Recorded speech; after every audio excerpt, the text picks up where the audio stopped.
चलो चलो, ना तो ब्रह्मा की मिट्टी, ना विष्णु की, ना शिव जी की, ना सरपुरुष की, ना अक्षर पुरुष की, केवल परम अक्षर पुरुष, परम अक्षर ब्रह्म है वो परमात्मा, जो स्वयं वास्तव में अविनाशी है। उसकी साधना करने से भी साधक उस लोक में चले जाते हैं जहां प्राणी कभी नहीं मरते, कभी वृद्ध नहीं होते, और वहां सदा युवा शरीर रहता है, और वापस लौटकर इस गंदे लोक में फिर नहीं आते।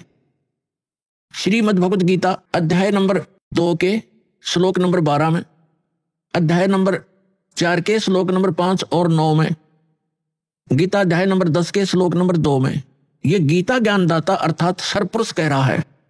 ये गीता का ज्ञान श्री कृष्ण जी में प्रवेश करके ये सरपुरुष बोल रहा है, काल बोल रहा है, जिसका ये स्वयं प्रमाण दे रहा है गीता अध्याय नंबर 11 के श्लोक नंबर 32 में कि अर्जुन मैं काल हूं, और इन सभी लोगों का नाश करने के लिए, सभी योद्धाओं का नाश करने के लिए मैं अब प्रवृत्त हुआ हूं। अब श्री कृष्ण में प्रकट हुआ हूं, मैं बड़ा हूं, इसमें प्रवेश हुआ हूं। श्री कृष्ण ने पहले कभी नहीं कहा मैं काल हूं, नहीं तो श्री कृष्ण तो पहले ही वहां खड़े थे। अब ये कैसे कहते हैं कि मैं अब प्रवृत्त हुआ हूं? ये दास का सत्संग है, सीडी बना रखी है कि श्रीमद् भगवत गीता का ज्ञान किसने दिया, उससे आप डिटेल जान सकते हो। अब प्रसंग दूसरा है, यहाँ ये विषय अब शटार्ट नहीं करूंगा। ये खुद कहता है कि अर्जुन तेरे और मेरे बहुत जन्म हो चुके हैं, तू नहीं जानता मैं जानता हूं, और मेरी उत्पत्ति को, उत्पत्ति माने जन्म को, इसका जन्म तो हुआ ही है, ना देवता जानते ना ऋषि जानते, क्योंकि ये सब मेरे से ही उत्पन्न हुए हैं, इनका आदि कारण मैं हूं। और गीता अध्याय नंबर 10 के श्लोक नंबर 3 में तुरंत कहता है कि मैं अजन्मा हूं। अजन्मा क्योंकि जब श्री कृष्ण जी में बोल रहा है उस समय उसका जन्म नहीं हुआ, जब तो भूत की तरह उसमें प्रवेश है, वो ठीक है, मैं अजन्मा हूं, मैं अज हूं।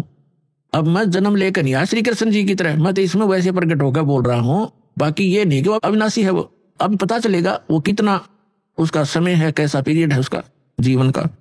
अब जो प्रसंग है कि जब हम जैसे श्रीमद् देवी भागवत यानी देवी पुराण के अंदर सचित्र मोटा टाइप गीता प्रेस गोरखपुर से प्रकाशित, जो हिंदू समाज के श्रद्धालु शिरोधार्य हैं और अपने सबके घरों पर रखी हैं, जो जरा सी भी भगवान में आस्था रखता है, उसके तीसरे स्कंद में 123 पृष्ठ पर विष्णु जी स्वयं स्वीकार करते हैं अपनी माता दुर्गा की, वो स्तुति कर रहे हैं कि तुम शुद्ध स्वरूपा हो, ये सारा संसार तुम्ही से उद्भासित हो रहा है, मैं ब्रह्मा और शंकर आपकी कृपा से ही विद्यमान है, हमारा तो आविर्भाव माने जन्म और तिरोभाव माने मृत्यु हुआ करता है, हम अविनाशी नहीं है।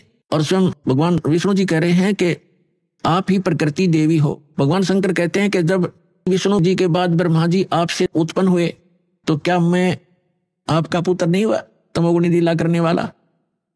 तो कहने का भाव ये है कि ये भी नासवान है, इनकी जन्म मृत्यु होती है, इनकी जीवनी में लिखा है, अभी आपको सुनाया। यदि हम विष्णु जी की पूजा करते हैं, श्री कृष्ण जी की करते हैं या श्री राम की करते हैं, तो हम विष्णु जी की पूजा कर रहे हैं, और हम शंकर जी की पूजा करते हैं तो हम जैसे विष्णु जी की पूजा करेंगे, विष्णु जी के लोक में जाएंगे स्वर्ग के अंदर।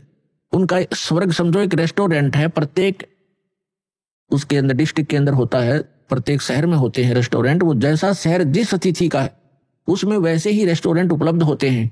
जहां घने धनी लोग जाते हैं वहां पर बहुत अच्छी सुविधा और सब बकवादों से जो है युक्त वहां पर रेस्टोरेंट मिलते हैं। तो जितने ज्यादा पुण्यकर्मी प्राणी होंगे उनको जिस लोक में वो जाएंगे वो अच्छा रेस्टोरेंट देंगे, उनको अच्छी सुविधाएं प्राप्त होंगी, उनकी जेब कटेगी खुद की, पैसे उनके अपने खर्च होते हैं जो रेस्टोरेंटों में जाते हैं।